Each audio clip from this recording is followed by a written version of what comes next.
Hola, Gringos y Gringos, and welcome to GringosRUs. Expats with a Plan. I'm Mark. I'm Gina. This week, the Airbnb that we had in San Luis Potosí. Coming up next.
welcome back.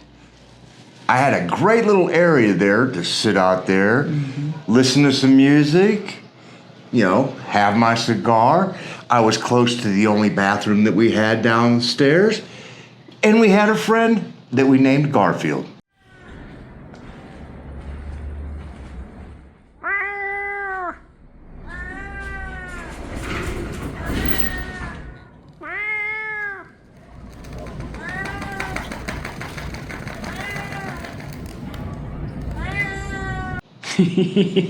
And Garfield loved to eat anything that you would toss up to Garfield, but he would never come down.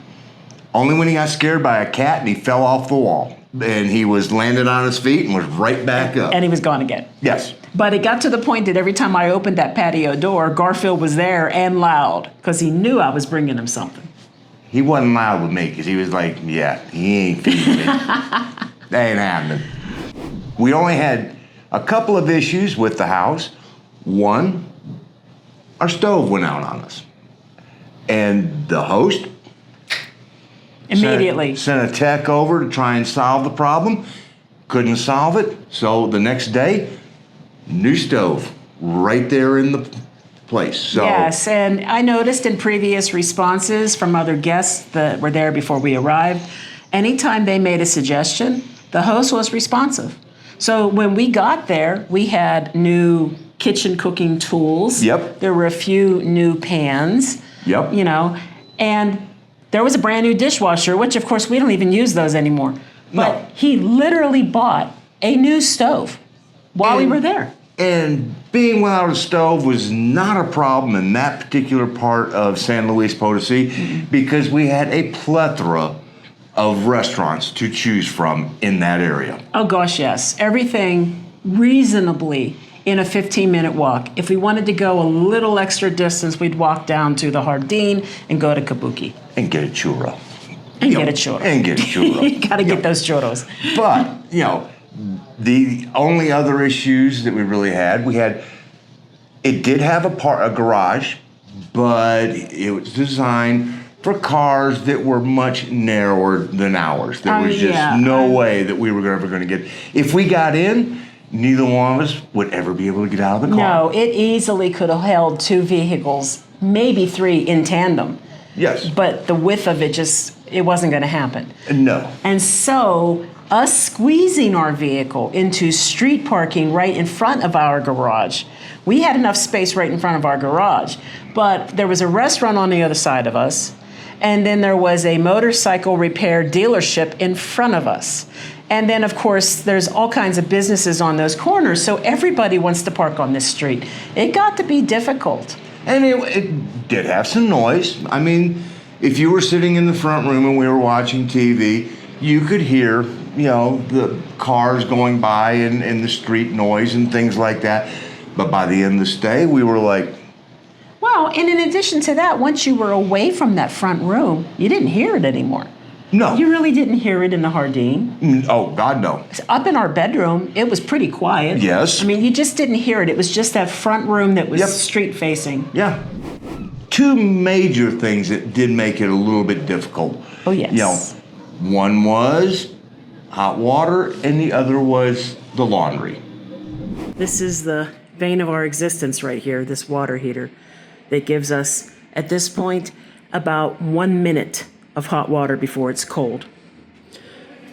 And then, of course, we have a washer and dryer up here, which was a bonus for this place, but we never used it because a precarious situation. We have to take what we like to call the stairs of death. Now, unlike other stairs of death that we have encountered, these are very narrow, extremely narrow. I am not a small woman. My hips barely fit between the railings. Here are the stairs and here are my feet. My hips are rubbing on both sides of these stairs. There is no way in hell we would ever be able to safely carry laundry up and down these stairs.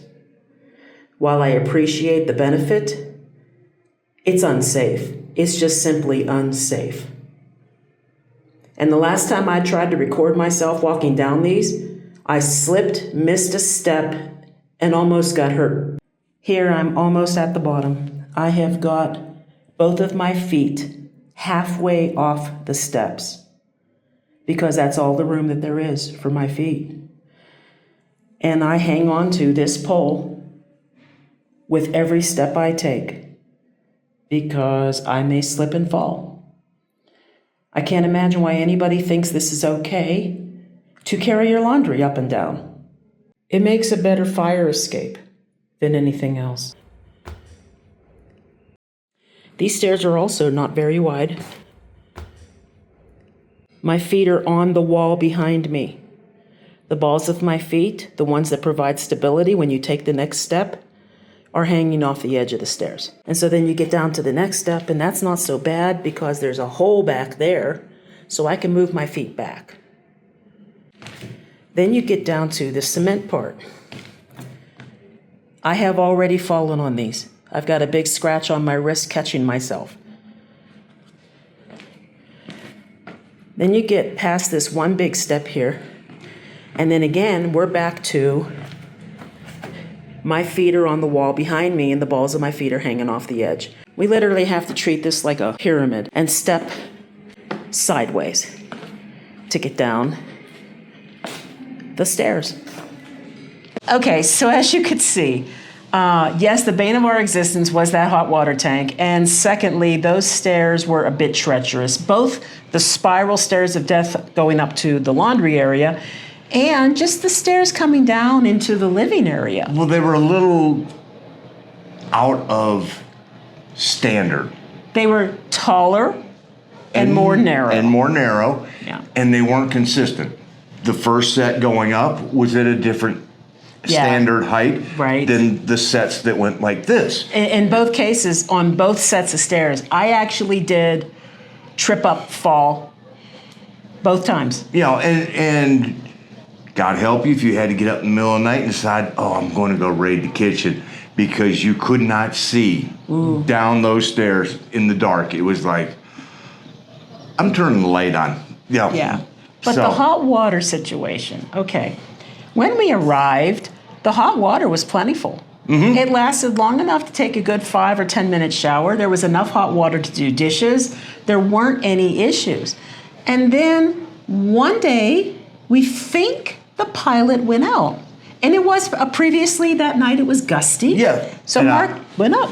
Up those stairs of death, relit the pilot, and was like, we should be good. Yep. But then the amount of time the water would stay hot was decreasing exponentially after that. There were times where I thought, well, the pilot must be out again. But no, it was like it.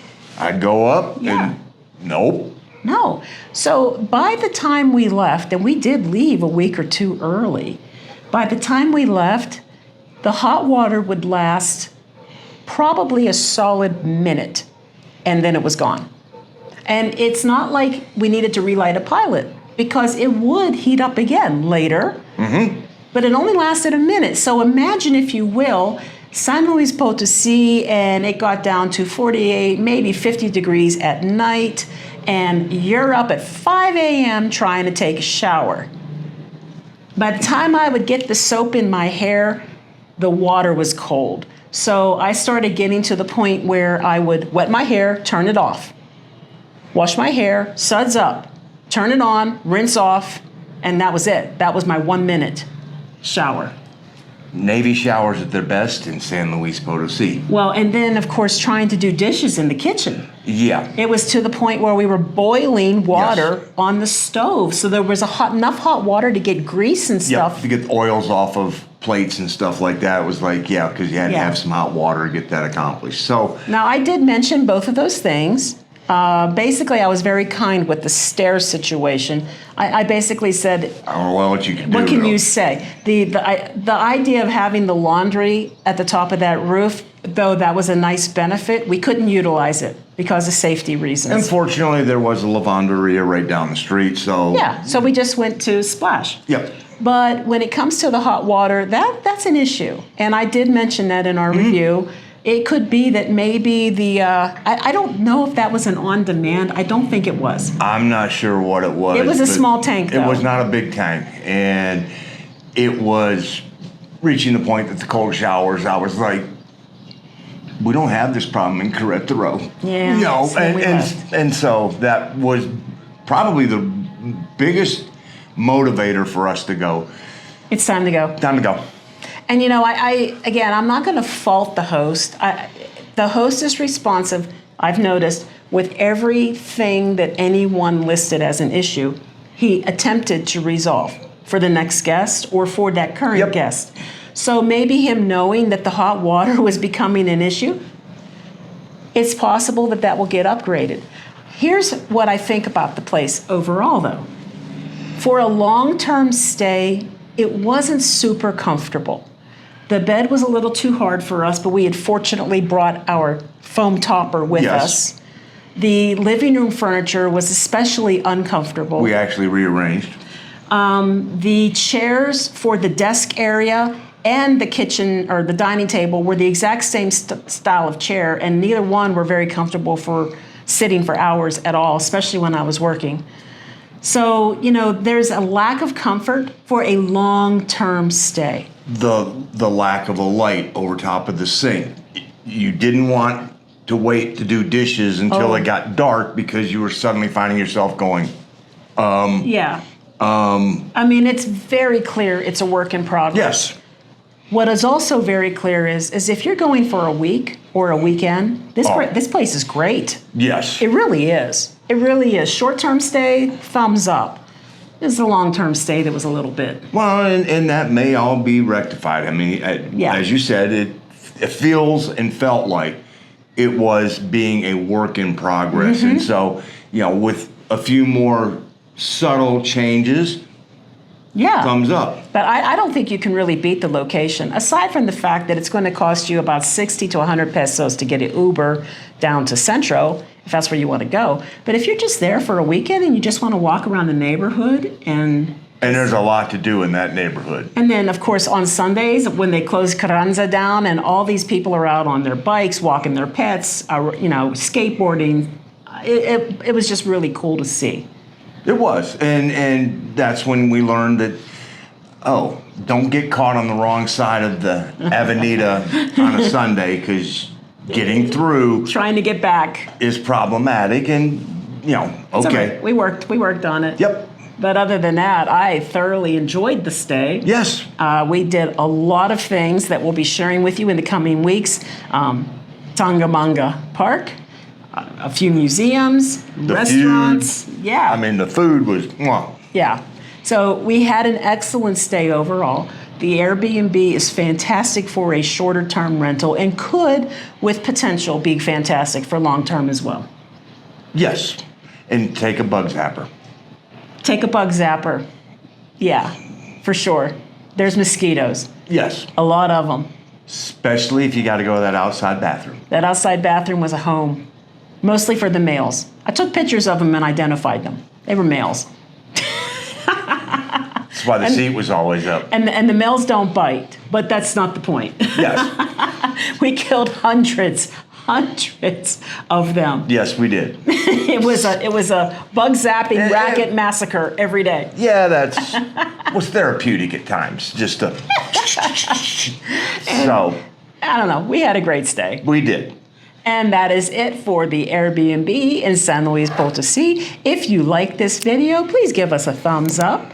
We sure do appreciate it. And we are GringosRUs. Expats with a plan. Remember, we're doing it. You can too. Over there. Videos that you might want to watch. I can't see them. They're in the sun. Hasta la próxima. Adios.